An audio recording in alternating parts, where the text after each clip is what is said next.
once I was driving in the car when my daughter was really little. Someone cut us off on the road and I was instantly angry because they almost hit us. And I was feeling the venting and the frustration and the anger, and I was holding that for minutes. The moment is over, it's past. So why am I still angry? And I was angry because they don't realize that my daughter is in the back and she's only 2. And I love this person so much and they could have hurt her. But then when you step back from it, you're like, well, but the moment is over. I'm so happy and excited to have you for the 4th time in the podcast, John Strelecky. Your life will be a reflection of the story that you write for yourself. So define it how you want, write it how you want, and then live it.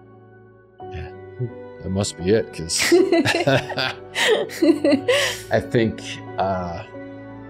I think the reason that one hits me so hard is because that's one that took me forever to learn. Yeah.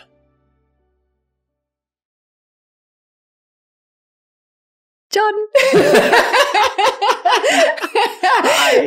I'm so excited really to have you back on the show. I feel like when you do that, I need to reach out and like knuckle you or hold hands for a second. Yeah, it's so nice. That amazing energy. It's so nice. Really, I'm so happy to have you here in my home, to have you here and to have a nice walk afterwards here in the forest and to show you around and welcome to the show. Thank you for the kind invitation. I love being in this space, this energy. So we were just trying to remember when we did the last interview, because I think we did like 20 or something. I lost I lost the count. I remember my very first one. I was sitting in this little hotel room via Zoom. The room was dark, nothing. And so then to be in here, it's like, okay, things have changed a little. Things have changed a little. And so the last conversation we had about like parenting, which was a beautiful conversation. Yes. We all cried a lot. So whoever hasn't listened to that one, listen to that one as well. So the last 2 years, what would you say has been like, because I feel like a year sometimes has like this overall theme, like a theme, you have the feeling there's something you learn or you have to go through, you have to process. Right. So if we think about the last 2 years, what would you say were 23, 24? What were the themes life gave you to grow or to learn about? Yeah, it's funny. We were talking offline before we started a tiny bit about this, and that my daughter is now 17. And so in the last 2 years, it has gone from, I would still see her quite a bit. I would drive her to school. I would pick her up after school, to now I see her in a totally different light. Now it's our house is a destination of teenagers. And so I hear about boyfriend problems, girlfriend problems. I'm at this job and I have this terrible boss, or this crazy customer came in and this is what I'm struggling with school. And so it has been this interesting evolution of seeing teenagers at this juncture of getting ready to go off at this next huge phase of their life where they're going to be independent and on their own. And so I don't know why, but I feel this compelling urge to help them like get the stuff that I wish I would have known at that point. I've felt, not that I have any regrets about my life at this point, but I think I was about 10 to 15 years late to the game. You know, like, oh, if I'd have only known that stuff when I was 18, 20, 25. And so I think of it in terms of foundations, that if I can help them with the foundational pieces of life, they'll have enough confidence and the rest of the skill set that they can grow it wherever they want to grow it. Amazing. So I feel like 99% of the world needs that foundation. So no matter the age the person is in. So what would you say are parts of that foundation that someone who's maybe listening right now and goes like, yeah, when I was 18, I actually would have liked to known that. So what are you teaching your daughter at the moment? Yeah, so this is really funny. One of the books that I have written, which I think we've talked about, is sort of short little snippets of concepts that have hit me. And one of them is this: anger is a manifestation of fear. And so one of my daughter's friends was I was driving them somewhere, and I have a copy of that book in the back. And I sometimes randomly will be in a store and I'll just get an intuitive sense like, this is the right moment for that person. And so I will walk into the store with somewhat embarrassment and be like, I know this is going to sound crazy, but you just checked me out a minute ago and something tells me that this book is for you. And I just wanted to give this to you. So anyway, I had one in the back and her friend was reading it and she turns to my daughter and she's like, oh, now I know where you get a lot of this stuff. Because my daughter had been having a conversation with her boyfriend and she was asking him in a kind and like genuine way, but he was upset about something. And she was saying, what are you afraid of right now? And he was like, I'm not afraid of anything. She's like, okay, but if you really think about it, anger is a manifestation of fear. So what is it in this moment? And so it's just funny to see how early in life they are already thinking about these things. And so, yeah, it seems like a small thing, but imagine if you had an understanding of that early in the game and how that would change the way that you restructure your life and restructure the fears that you have. So yeah, it's fun stuff. So let's dive into that because it makes sense that anger is just born out of fear. At the same time, often the anger is like the feeling that kind of protects you from feeling the fear. How can we go from the anger to feeling safe enough to feel the fear, to process what's really there? Yeah, I'll give you some examples from my own life. And so if you're in line at the TSA at the airport, and this has happened with me and my family, like I rarely lose it. Like I'm pretty chill most of the time, but every once in a while, something happens which just sort of hits that spark. TSA line is not the great place for it, quite frankly, as my family will attest to. But when I see someone acting in a unnecessary, aggressive, bullying behavior towards people that are in a lesser position, either because the situation itself puts that person in power. So it'd be like a TSA person who is harassing a mother with small children about not getting the stroller on there fast enough or something like that. Mm-hmm. And I just can't help myself. Like, I'm like, hey, dude, like cut her some slack. She's trying to get this stuff together, right? Yeah. And so if I ask myself, what am I afraid of in that moment? Why does the anger rise? It's because I don't want to believe that the bad people will eventually overshadow the good people. That is the fear. But it's somewhat of an irrational fear because I've seen enough where the good people are able to overcome those situations, but there's still, for some reason, a piece of me which fears that if we don't step up in those moments, that the bad person will destroy that person's life in some capacity. So not necessarily rational all the time, but that's sort of the way it goes. But the takeaway for me is that when I break it down and I ask myself, what am I really afraid of in that moment? I realize like, okay, yeah, that person's being a jerk to that lady. But if the three of us in line help her out, we can overshadow the impact of that person. So then the fear becomes unnecessary and irrational. So you kind of turn away from so you acknowledge the fear and at the same time you ask yourself, what would be the action out of love that I could bring to the situation? Or is the fear even rational? You know? So the idea came to me, I can't remember if we've talked about this in the past, but the idea came to me because I was driving in the car when my daughter was really little. Someone cut us off on the road and I was instantly angry because they almost hit us. And I was feeling the venting and the frustration and the anger, and I was holding that for minutes as they were racing down the road. But at some point it clicked in, like they're already 10K down the road. Like the moment is over, it's past. So why am I still angry? And I was angry because they don't realize that my daughter is in the back and she's only 2. And I love this person so much and they could have hurt her.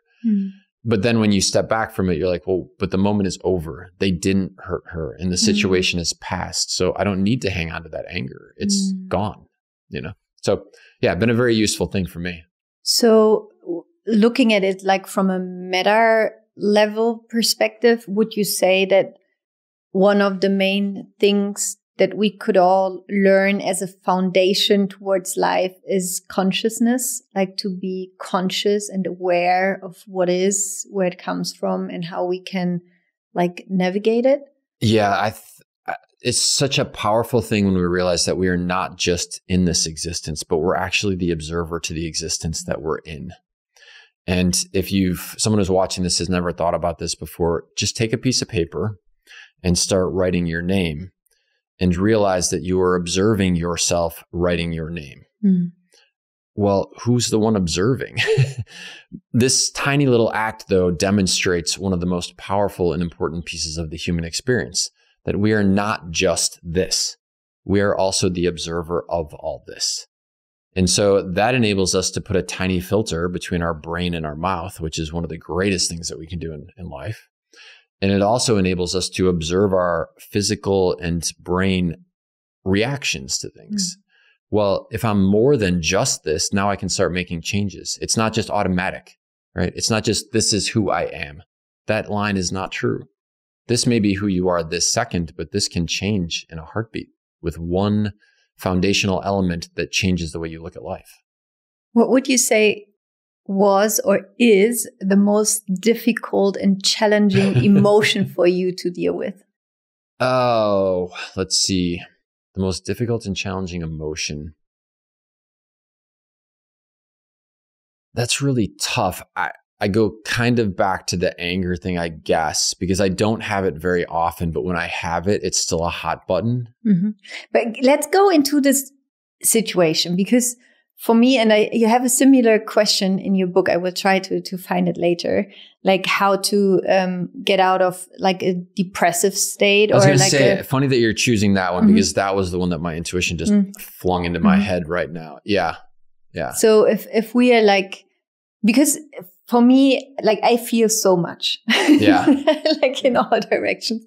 I think it's a blessing, but also sometimes it feels like a curse. No, it's not a curse, but it's like sometimes it's really difficult for me to navigate my emotions, especially both actually, because I can get really excited and then I make quick decisions. And then afterwards I go like, maybe I should have thought about that twice. So like my really good emotions bring me sometimes into difficult situations, but also like my like strong, like let's say negative emotions like fear or anger or sadness. Sometimes it's difficult for me to get out of it. Yes. I feel that, like I 100% of course agree that we are the observer. And I feel like sometimes when we are like in the middle of an emotion, it's like so difficult to be like, oh, wait, I'm the observer. I can just watch my emotion. And at the same time, like my body is just freaking out of emotion. So to make it more practical in that situation, in the line of like the security thing, how can we calm down? How can we come to this place where we can then go to observe? Yeah, I'll put it in the context of the question you were referencing, because in order to do the book, one of the things that was required if I was going to do it in an authentic state was to literally put all the cards on the table. So when you get a question, how do you deal with sadness and depression? The only way I can honestly answer that is to be honest. And from an outside perspective, people see you in snippets. They see you in a short interview. They even see you in our interview, which was beautiful. And I loved it, talking about parenting. But talking about parenting is not the topic that is going to bring me into a state of depression. And so someone watching that content would think, no, he's like, he doesn't deal with that. And that's totally not true. I have times that it just feels like the world is so flippin' heavy and dark. And I describe in the book the emotion associated with that, or the feeling. And it's like a heavy, heavy cloud that's sitting on top of me. And everything starts to feel pointless. As if it doesn't matter. There is no meaning behind it. Why bother?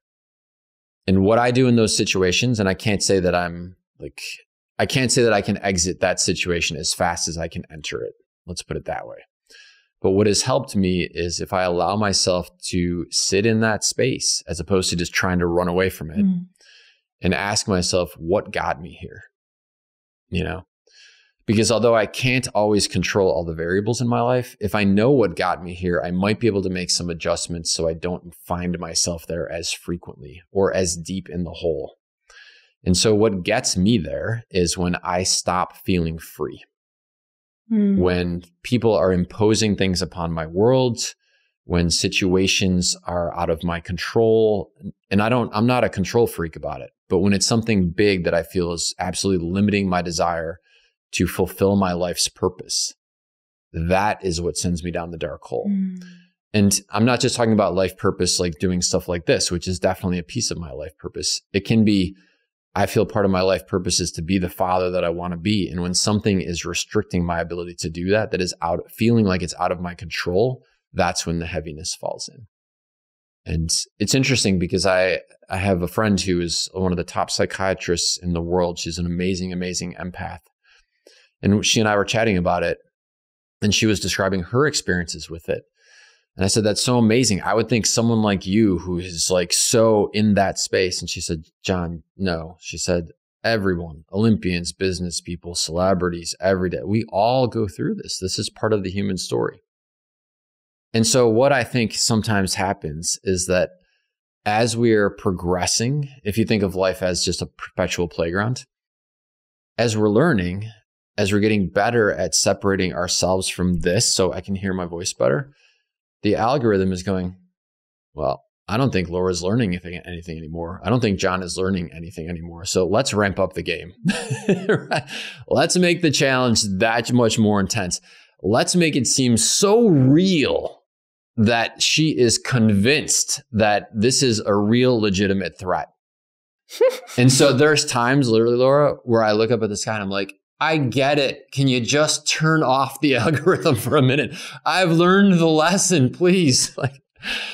But I actually think there's some truth to that. Yes, I agree. You know, if we're going to continue to grow, then the game has to evolve. The pressure is getting more, not less. Yeah, exactly. Exactly. Yeah. If I know how to play Chutes and Ladders, then I have to start playing a different game. Yeah. Chutes and Ladders isn't going to cut it anymore. Level yeah, up. Totally. Yeah, totally. Yeah.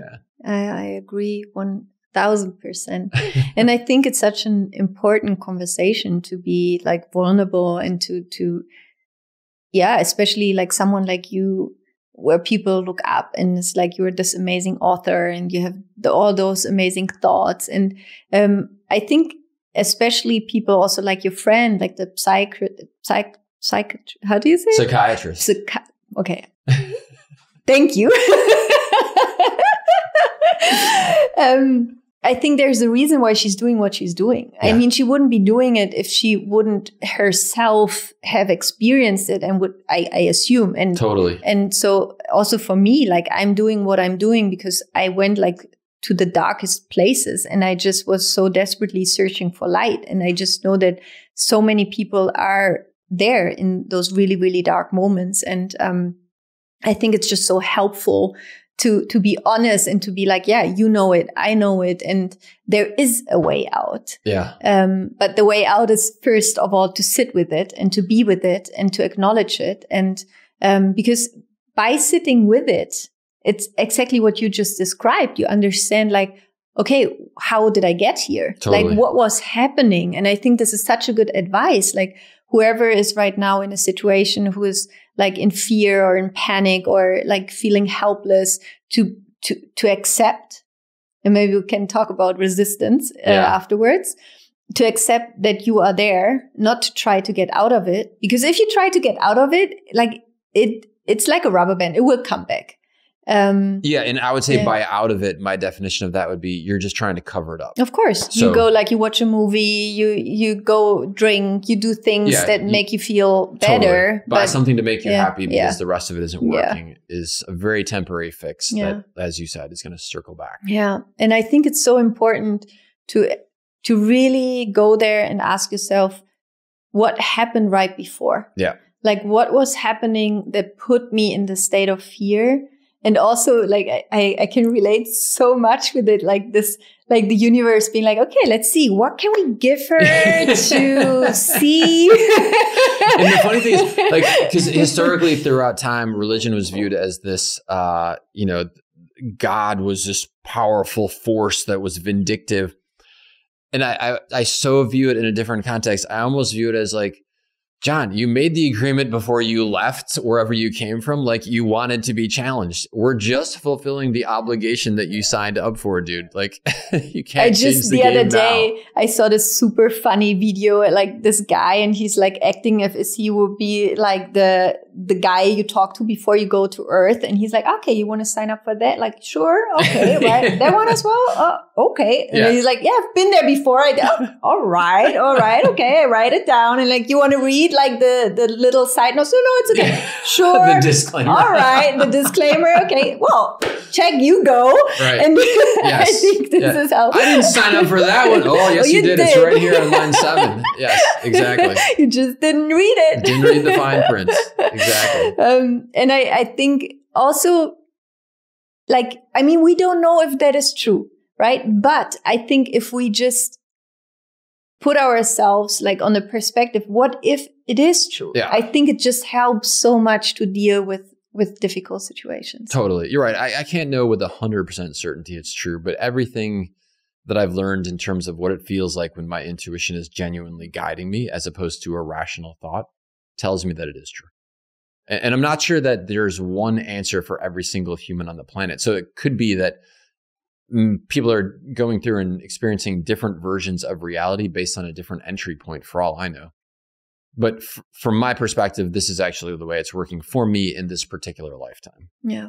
And what I also feel is like you talked about this old picture of God, like this guy who's like giving directions kind of. And I think, no, it's just experiences we get. And we like the first thing we got is like our free will. Like you can choose how you want to react. You can choose which meaning you want to give the situation. And I think this is probably the greatest gift we have, right? That whatever happens, you can choose the meaning you want to give to it, even though, I mean, it's really difficult sometimes. Totally. And again, I keep it because it's funny. You find these things and they are major aha moments, and then you keep circling back to them. And so you're right. It ties back to what we were just talking about, that, okay, you've sort of mastered this ability. And just about the time you think you've got it all figured out, hey, there's a new challenge coming around the corner, which is going to really test your ability to trust the process, to listen to your intuition, whatever are the other foundational elements that you feel you've mastered. And the one big one that I go back to time and time again is this concept that I call the cosmic algorithm of the universe, that we have examples in everyday life. You get on Google and you type in purple gorilla 50 times, and you're going to get an onslaught of purple gorilla information. And there's going to be videos and pictures and articles and the rest of that. And why? Because I'm demonstrating to the algorithm that this is my field of interest. This is what I care about. And so to me, this is what's going on every day. That everything I'm doing, everything I'm allocating my mental energy to is the equivalent of typing in purple gorillas. And so if I'm really unhappy with the outputs from the algorithm, a useful exercise is to say, oh, interesting. What inputs am I throwing in on a minute by minute basis? Not just through my actions, but through my thoughts, through what I give my attention to. And if this is true, which I genuinely think it's true, I think the game is constantly adjusting based on what my inputs are, then while there may be elements of this that are tied to the form that we've signed at the beginning, right? So maybe we signed up for all those things, but with that came the opportunity to change the game at any point if we figure out that our inputs will result in different outputs. And for me, that's been transformative, completely transformative. Yeah, it's beautiful. Yeah. It's empowering. Yeah. Versus feeling like the game is controlling you. Yeah. You said that for this book, Zeit für Fragen im Café am Rande der Welt, like you had to be really honest and very vulnerable and opening up. And I feel that usually when we write books, first of all, we write them for ourselves. Yeah, 100%. 100%. So what would you say gifted you this book? The genesis of it was fans submitting the questions. And as you know, from our just friendship and from our discussions, etc., when I look at the early years of my life, I had no self-confidence. I had no sense of who I was in the world. I spent a lot of time in the dark pits of this can't be all that there is to the human experience. And so the fact that anyone on the planet thought that I had an answer to anything at that point would have been mind-blowing, first of all. And the fact that it would have come from a place of genuine compassion and care and a need Like there was a person in pain who was reaching out and giving me the gift of possibly sharing something that I've learned during this life to help them alleviate the pain. Like that is such an incredible gift. And I would say it is from that place that the book hit me. What if I could take these individual questions that I was getting and I was writing answers to, but I could give it enough thought and I could sit inside my own soul long enough that I could come up with an answer that maybe could help on a bigger perspective. And you're right. It required 100% like opening up my story. And I've done that at times, but not to the depth that people experience here. And I'm not saying it's all stuff that's going to be sad. It's all about the worst parts of my story. I hope there's parts in there that make you laugh out loud a lot. But without a doubt, one of the most common feedback things that I got, including from my editor, she said, wow, I learned about you and about your story in a way that I never knew before. And we've been working together for 20 years. When you were answering the questions, I start differently. So I believe that a lot of people think that their stories are not worth to be told. Yeah. They feel like this is not like amazing enough or not like dramatic enough or like, so they don't tell their stories. Yeah. Did you sometimes had the feeling like, should I tell that story? Like, is that even worth to be told? Because I think it's so helpful also, for them who are listening to be like, no, we all have this like. Totally. Yeah. Totally. So I have a very funny story to tell you about the book as it relates to that, but I want to tell you something else first. So don't let me forget the word bananas. And so very early on in my writing, after I'd written the very first book, Das Café am Rande der Welt, someone invited me to come speak for the very first time. And the overarching feeling I had was like, who am I to stand on a stage? Like, I'm just me. Like what you see is what you get. This is just me. I don't have any credentials or anything else to be standing on stage. But over time, what I have learned is the question is not for any of us, who am I to? The question is, who are we not to? Everybody has something to offer. Everybody has a gift. Everybody has something special, a story to share. And don't worry about whether it's going to impact 1 million people. Just think to yourself, if it was useful for you, if it helps just one person on the planet, total win. Total win. So as the questions were being submitted by fans, there were some that were obvious yes, because they were directly tied to questions I get a lot, like how do you discover your big five for life? Or what is the big five for life? Or what is the purpose of life? Those were obvious that I was going to spend my time on those. There were other ones, such as, do you ever find inspiration from fruit? Which I read and I was like, I don't think I have anything to offer in this category. And if I do, I don't think it's going to be significant enough that it's really worth putting out there. Like, I really want this to be something powerful. But to your question, sometimes you sit in the space of something that it takes you in a place you had no idea it was going to take you. And so here's where this question took me. Do you eat bananas? I do. Okay. So I have a banana issue, Laura. Okay. And here is my banana issue. All right. Because I like bananas and I eat them frequently. I typically buy them at the grocery store in like a 5-pack, right? I'll grab a bunch of them. The problem is I only eat typically one a day. And by day 4, my 5-pack that's left is down to 2 bananas that are looking a little bit old and they're showing some signs of aging. And typically I go to the grocery store every 2 or 3 days because I don't like to stockpile a bunch of stuff. And so since I'm there on day 3 and I see bananas and I know I've only got 2 left, I'll grab a bunch of bananas and bring them home. But now I have a problem on my hands because now I have a choice to make. I've got the brand new bananas who are looking perfect. All right, they're yellow, ready to be eaten now. And I've got the 2 remaining bananas, which are starting to look worse by the minute. And so I have this emotional dilemma. I invested time and energy in these other bananas. I invested financial resources in these other bananas. Plus, I love the planet as you do. I don't want to be wasteful, right? These bananas had a life purpose, which was to grow and be eaten. If I don't eat them, I'm not allowing the banana to fulfill its greatest potential. And so all of this is going through my head. But at the same time, if I don't eat those 2 bananas now, Or if instead I start, shift my gears and eat the other bananas, or sorry, if I eat the 2 bananas now that I'm looking at that are brown, the problem is what happens over those 2 days? Well, now the other bunch of bananas starts to get brown, right? This is all what's going on in my head. So difficult dilemma. Exactly. You're talking about major life problems here, everybody. Yeah. I think it's a big philosophy question. It is. As you'll see in a second, there actually is something relevant to life. I believe you. And so, but before we get there, let's continue to walk this path for a second, because I don't know about you, but sometimes what'll happen is I look at the bananas that are half brown and I think to myself, oh, that person told me one time that if I put them in the fridge, it extends their life. So I put it in the fridge, but when you put a banana in the fridge, it gets totally brown. I don't know if you've ever done this, like totally brown. Yes. It looks more disgusting than it ever looked when it was on the table. So now what happens is you open the fridge looking for a snack, you see the bananas and you're like, anything but that, right? And so you never actually eat the ones that are in the refrigerator, even though that was the whole goal.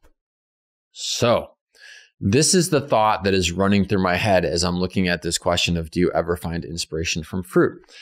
And here was the big aha associated with this. It doesn't just apply to fruit, that sometimes we invest in things, whether it is a job, a relationship, a project, anything. And we put our time into it. We put our financial resources into it. We put our best efforts into it. And then it doesn't go the way we thought it was going to go.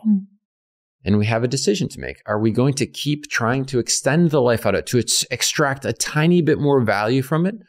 Or are we going to allow ourselves the grace to just say, it didn't work out the way I thought it was going to, and I'm going to open up that space for something else? And interestingly, when I was doing my live events for the book, I asked people, how many of you have a piece of clothing in your closet that you have not worn for 3 years and you know you will not wear for another 3 years? Because when you look in the closet and you're selecting something, you're like, no, right? But you bought it and you invested in it and you're emotionally connected to it, so you just don't get rid of it. And I think the big aha from this particular question, that there are lots of these different things in our lives.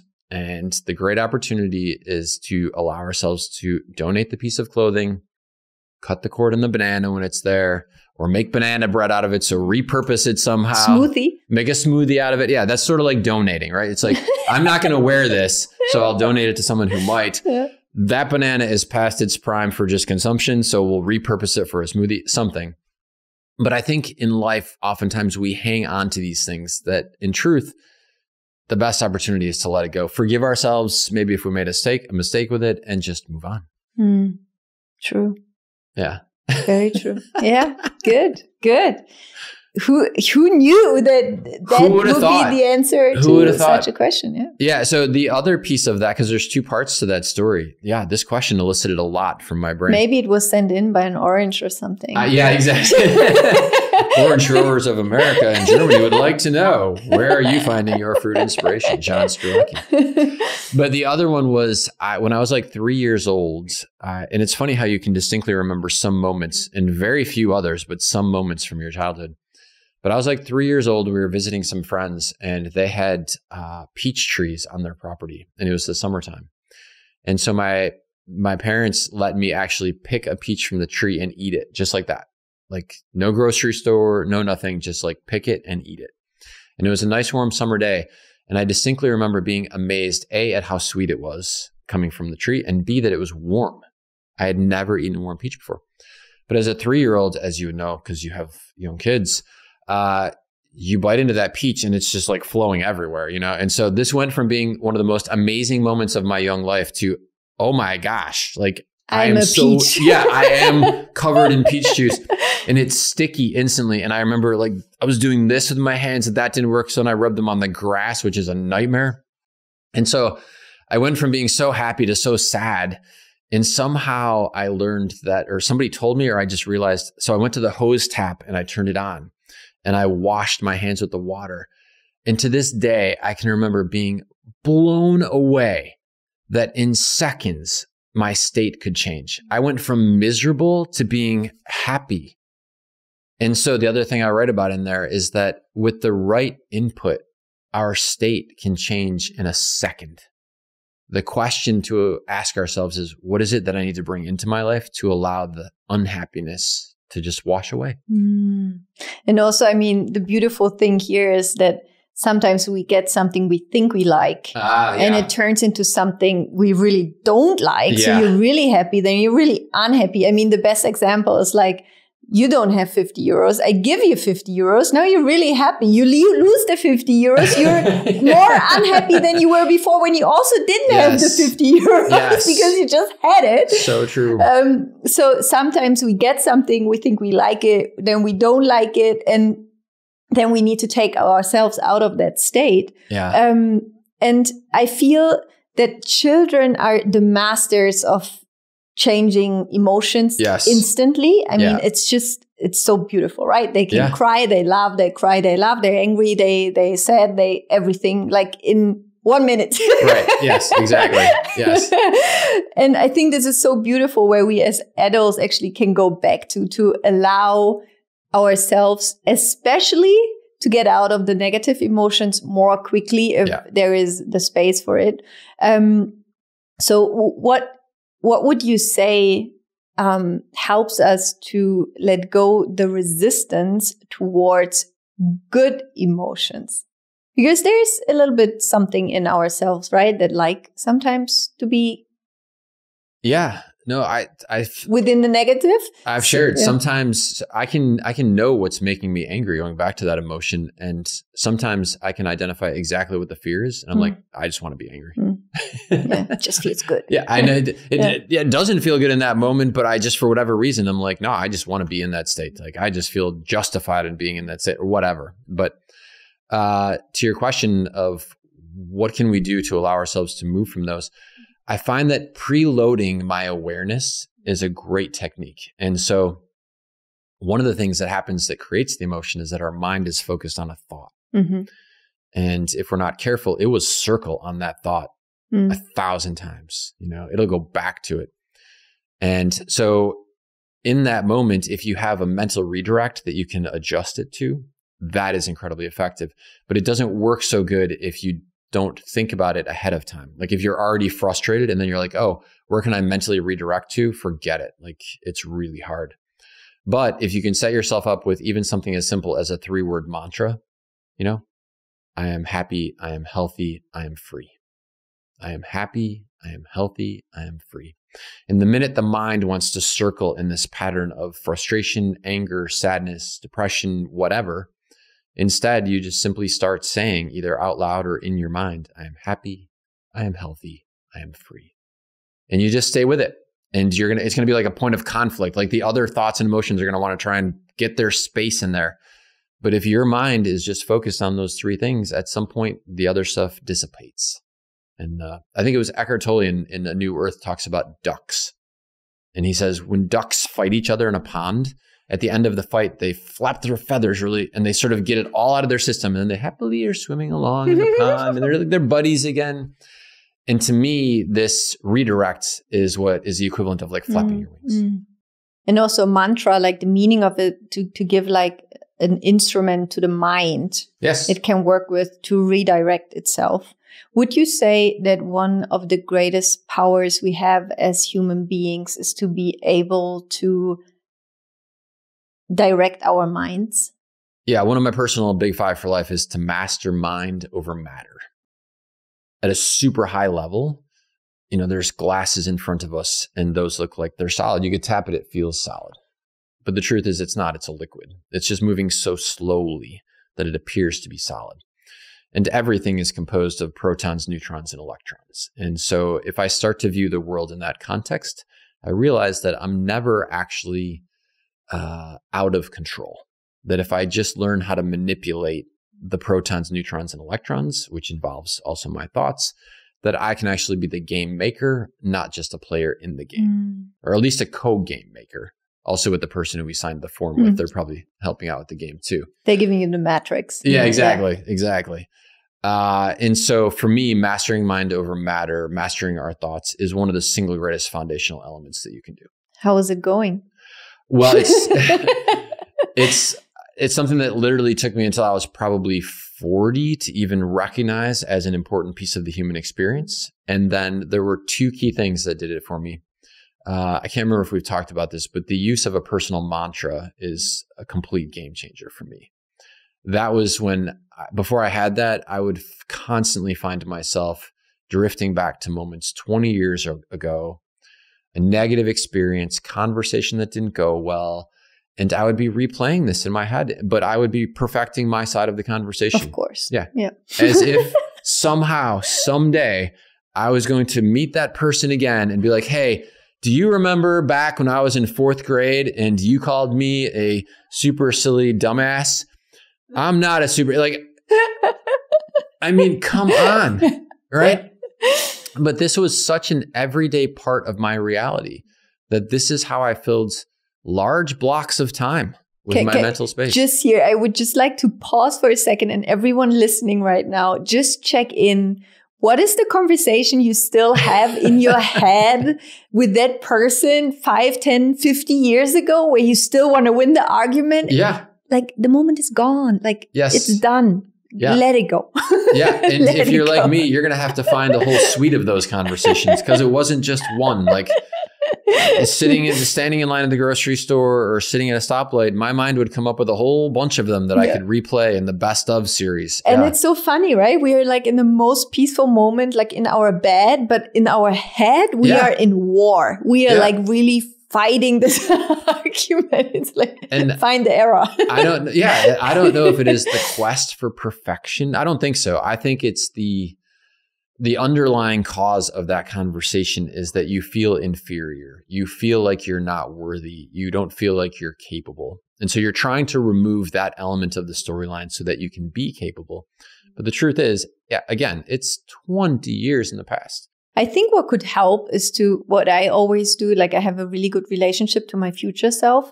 So I think what is always nice, like to kind of like I rescued myself, like my future self rescued my past self, like from, let's say 300 situations. So I literally in my mind, in my meditation, I go to that situation and I rescue myself from it. I take myself, I go like, we leave the situation. Now you come with me. I take care of you. Let's get out of here. I love that. And I take her and I bring her out of the room. I bring her into my car and I drive her home into my heart. So, and I think this is something that, as you said, that the problem is not the conversation. The problem is that we didn't feel safe in the conversation and that there is still unhealed emotional trauma probably. And that you need to heal that moment instead of trying to win it, because the winning is not being better. The winning is being with you and taking care of yourself. Absolutely. So that's a great example. And then I love that because that's something very different from what I do. And that tells me that for each of us, there is something that's going to be particularly effective for anybody who's watching or listening. Feel free to try either one of these. And then if these don't work for you, figure out something else that works for you. I have something similar, but it's not my future self. I have a relationship with my unconscious self, the observer of my reality. And so it's Sophocles, I have named it, and it's the entity that I am in constant collaboration with. And so when I have the drift back, when I used to, because I'm significantly better at it now, but when I have the drift back moment, I will say, thank you, Sophocles, for reminding me of that. We're actually good on that one. Like we can stop replaying that one in our mind. That's beautiful. Yeah. Same sort of spirit, I think, that I hear in yours. Yeah. It's exactly the same spirit. It's just like this higher, more calm knowing that it's like, you're okay. Yeah. Like you were safe. Let's fix that. Yeah. Like, let's get out of there. So to me, having the mantra element where you can do the mental redirect is incredibly useful. I would say in complete transparency, it took me 90 days to go from this completely unsupportive, destructive behavior. And it was a hockey stick kind of thing. Like at the start, I was so bad at it. Like I would mental redirect and literally 15 seconds into the mental redirect, I was back in the conversation, like, and then you catch yourself and you're just like, what the heck? Like, what am I doing? But after 90 days, then when you have a quiet moment, you find that you automatically are on the mental redirect. You're automatically on the positive thing. And that's when the whole game changes at that point. And I think it's really important that you mention it. First of all, because it's important to be very mindful with yourself, like to not blame yourself that it's not working instantly, because your brain is wired to go back there. Yeah. So you wired yourself 40, 50 years to go back to that conversation. So you will you have to give your brain some time to rewire. And 100%. I mean, thank God there is neuroplasticity. Yes. So it can change. That's the good news, but it needs time. It's like a broken leg, like give it some time to heal, and then the thing comes off and you can walk again, but like give yourself some time. I think that's important. And I will quickly get my phone because we have always a question from the community in the podcast, and I will ask it. And the question, and we can answer it together, okay? So the question is from Kerstin, and Kerstin says, "Dear Laura, how do you deal with FOMO, the fear of missing out? Do you have any tips? Thank you so much." So in German, die Frage wäre, wie gehe ich mit FOMO um, also der Angst, irgendwas zu verpassen? Yeah. So what are your thoughts on it? It's interesting. This goes back on a very big level. This goes back to what we were talking about on an individual level. This is, as more and more has happened over the last 25 years in the field of self-development, the concepts and ideas that we're talking about have gone from being a very tiny section of the bookstore where you had to ask someone, where is the self-development section? And as a friend of mine was sharing at dinner last night, he's like, it used to be you'd walk back there and you sort of felt embarrassed, like, self-development, what's wrong with me that I have to go and find help, But this has become so mainstream now that we're actually having conversations that this is the way to actually live a happy life. This is the way to enable yourself to achieve the experiences that you want to have. It has become fantastically, beautifully mainstream. And so I think that the game, and then a lot of that is, you allowing yourself to say, okay, I'm in this place of darkness. How do I get out? And then putting yourself on the stage of life to say, I'm going to share this with other people. And I'll throw myself in that same category with the books that I write because they are for me first. These are the challenges that I've dealt with. And so I think the game, the algorithm says, well, it's a lot easier for people these days to find out these things. So what can I do to put a balancing act in this to still make it complex and challenging? I know. Why don't I give Steve Jobs the concept of a smartphone? Because that'll really screw up the system for a while, right? And so you create the great democratization of information. Now anyone can have a platform for anything. And so now there is literally a billion distractions out there to keep you from having a conscious thought. Perfect. This will really keep everybody on their toes for a while. And so in conjunction with that, you have an ever-ending opportunity to go do anything, which is where FOMO comes from. So I think I want to do this, but then there's 26 other options that come across my screen literally in a 60-second blip. And how can I then decide what to do? What's amazing about this is it goes back to the same core principles. You go inside. And so I'll give some very tactical everyday type of things, but at the end of the day, it's going inside and looking for that intuitive connection.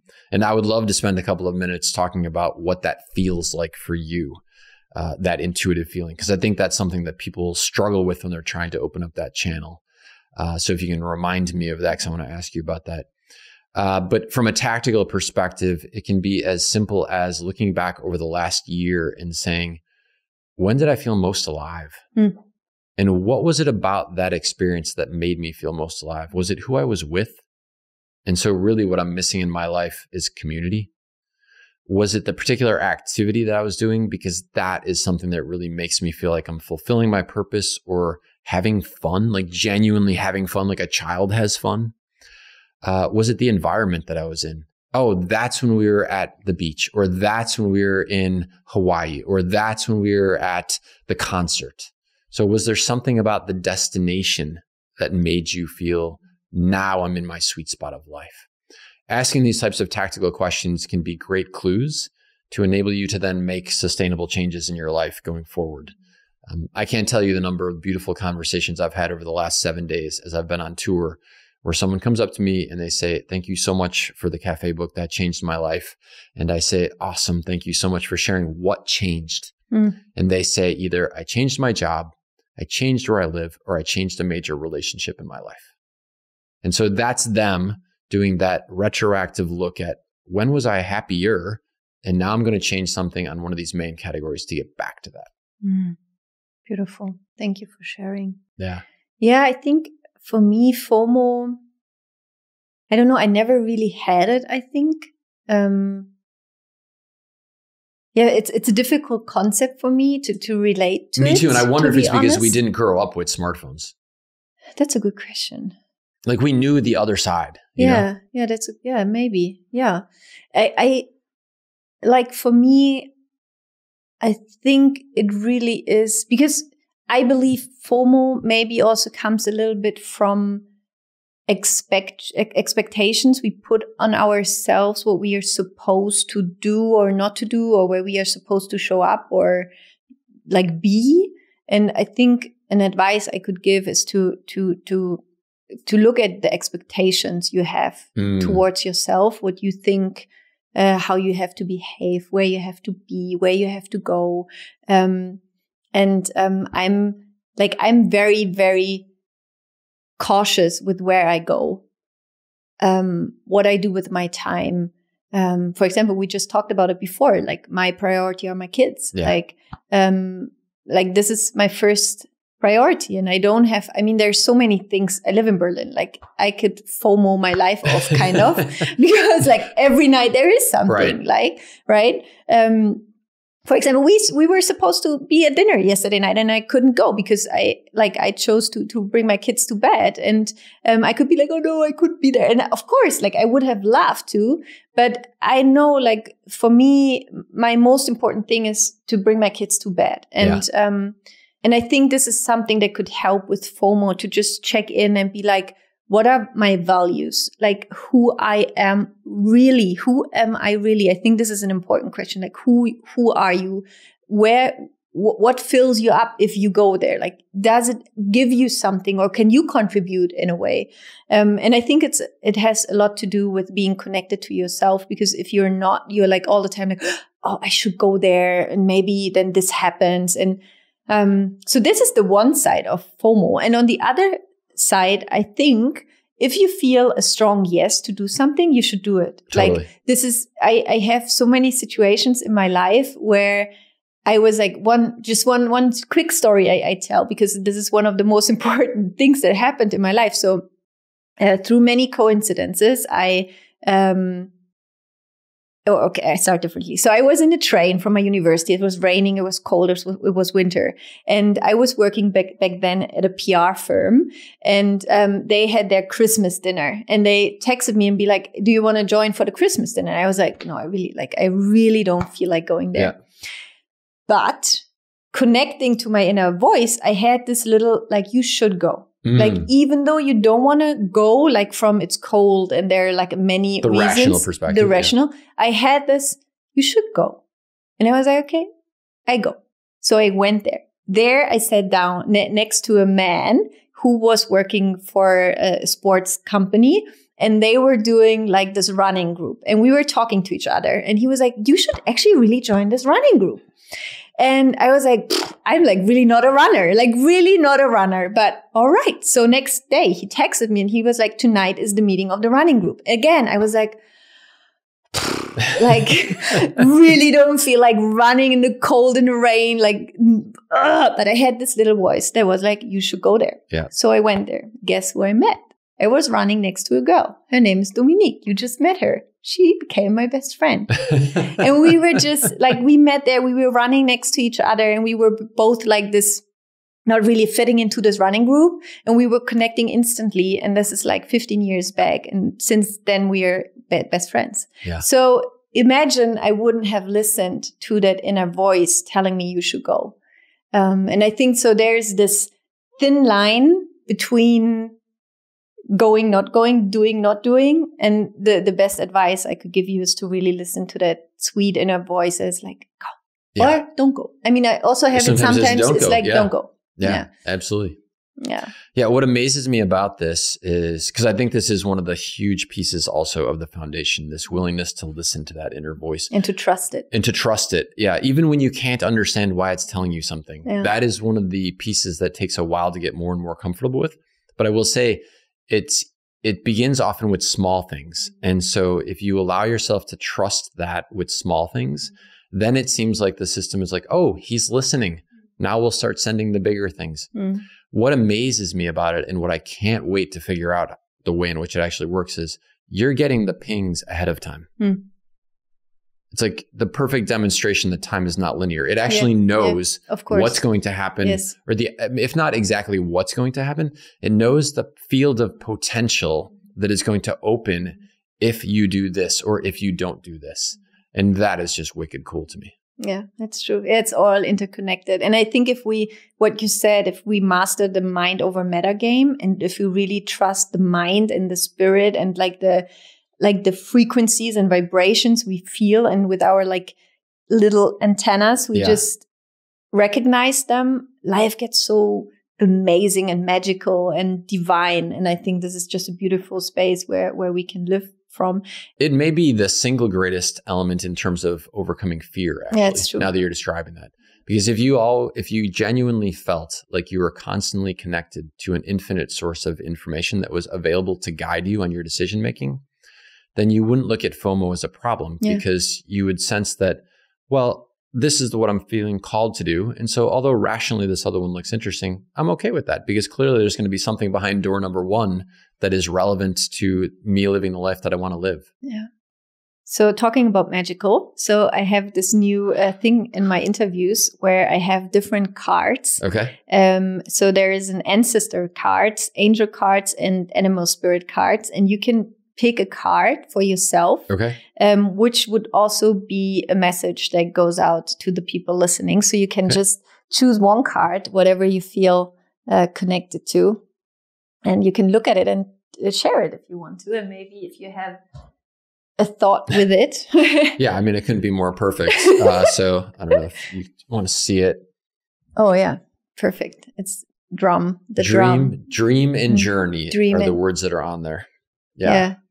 Fellow traveler gets the dream and journey card, of course. Yeah. And it's beautiful.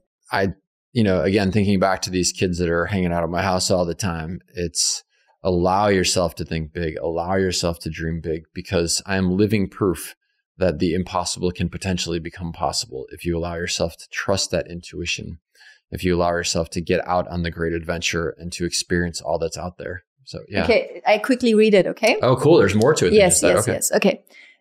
The message is journey inwards to discover insights and information that will be important for your path. I think the cards were listening to our conversations. Then follow with the guidance. In the shamanic traditions, in all four corners of the world, the drum is recognized as the main tool used by medicine men and women to direct their will and aid meditation. A drum beat can become hypnotic and send those listening into an altered state that can allow them to journey to the spiritual realms and meet their guides. When the drum card appears in a reading, there are opportunities for you to dream or to bring an inner vision into reality. Extended message. You are very connected to the other worlds at this time.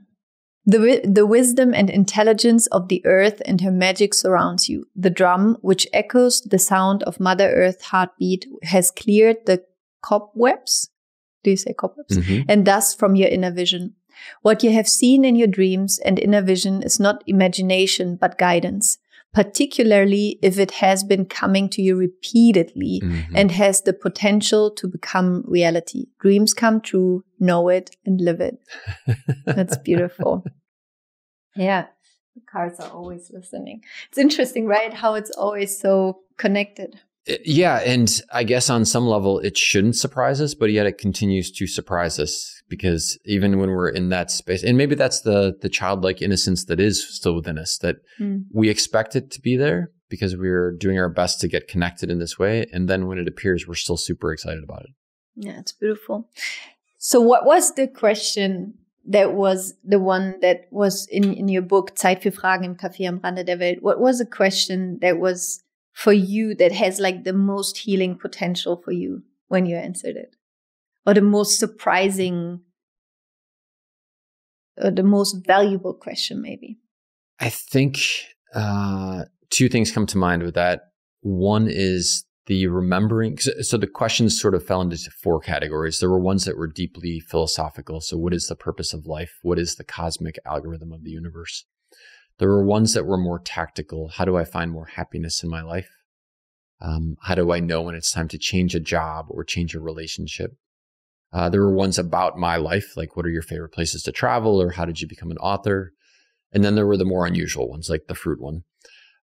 But I think what struck me in the whole experience was that if I allowed myself to trust the process, that the right story would come through me. It's a little bit like the FOMO thing, that I think I could have started the process and been worried that, oh, well, how do I know if what I'm sharing is really the answer that's going to help the person who submitted the question?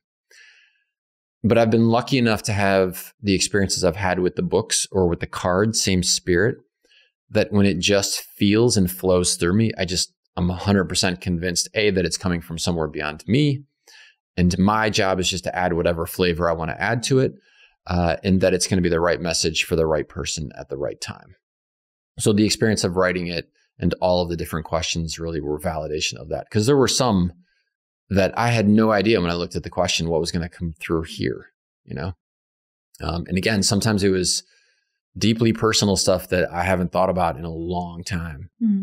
Sometimes it was the chance to write something in a funny way, because I try and add humor in my other books too, but it's the voice of a character, and it's not, I would say, persistently prevalent in the stories.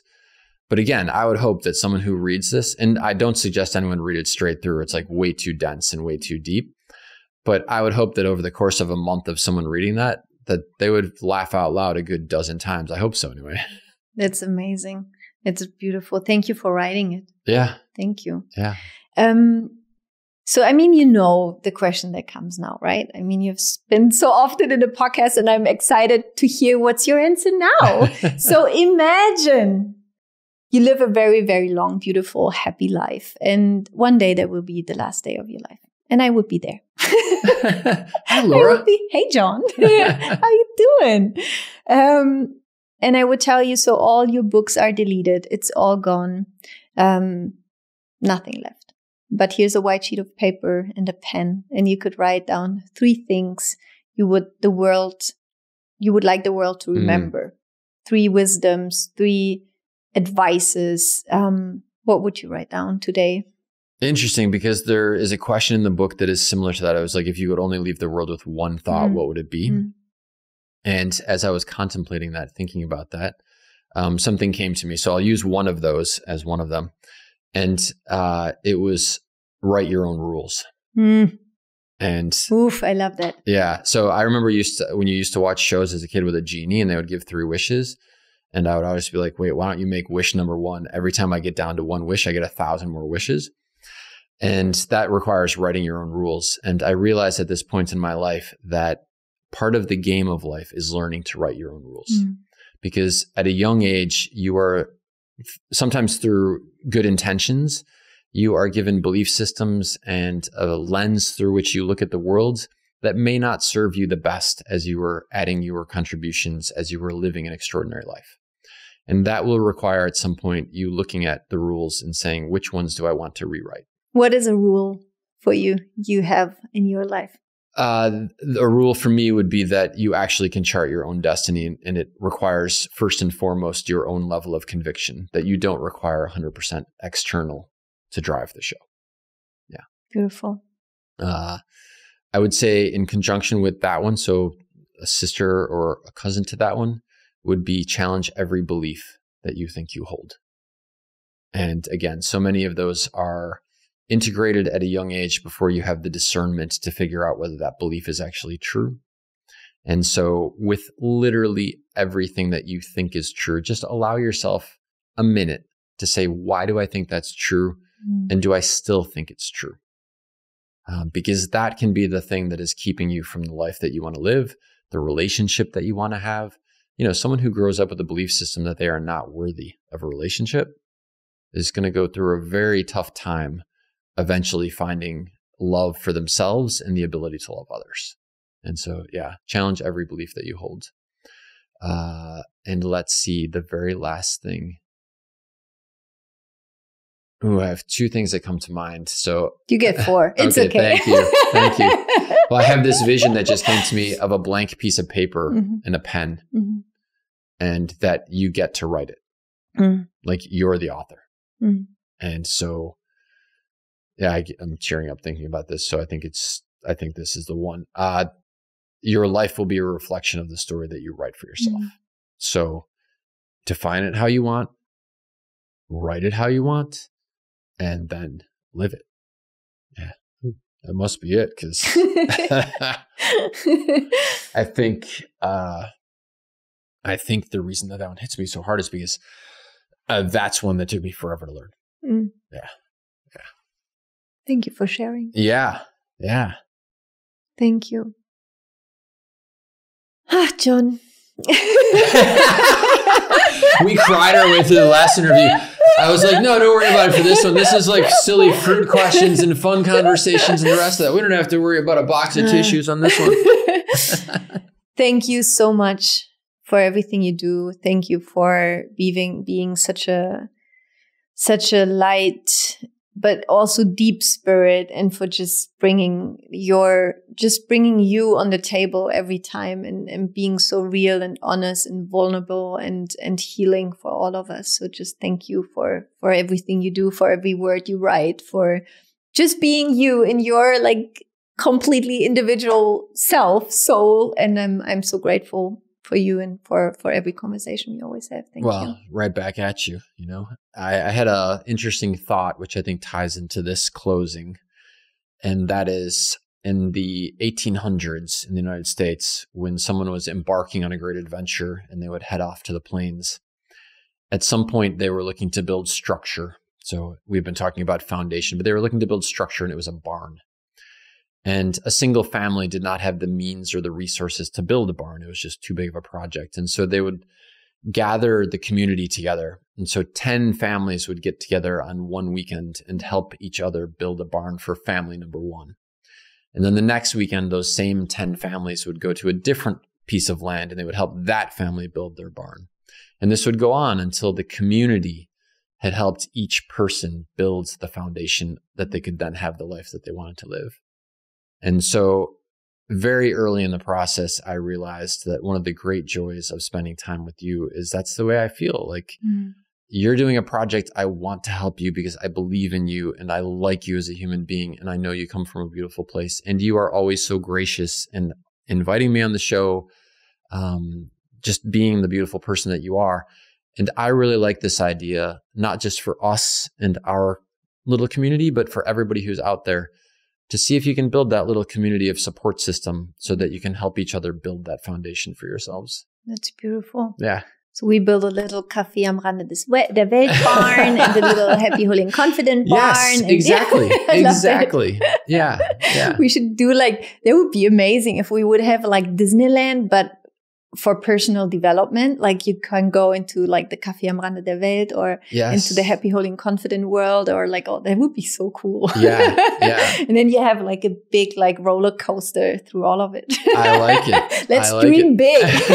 So a friend of mine is involved with Lego, and he asked me, he said, would you ever like to have a Lego that is the cafe on the edge of the world? That would be so cool. I know. And I saw him recently a couple of days ago, and I was like, hey, I really am getting excited about that idea. So we'll see. That's amazing. I love that. If it happens, then I'll tell him like, listen, I got this friend who wants to do this happy, holy, confident. Like it would be an awesome little one. I was actually just building yesterday 3 hours of Lego with my son. So I'm like, my father was here and he was like, you are so fast in building Lego. And I was like, yeah, like actually I spent the last 6 years building Legos. So I'm actually pretty good.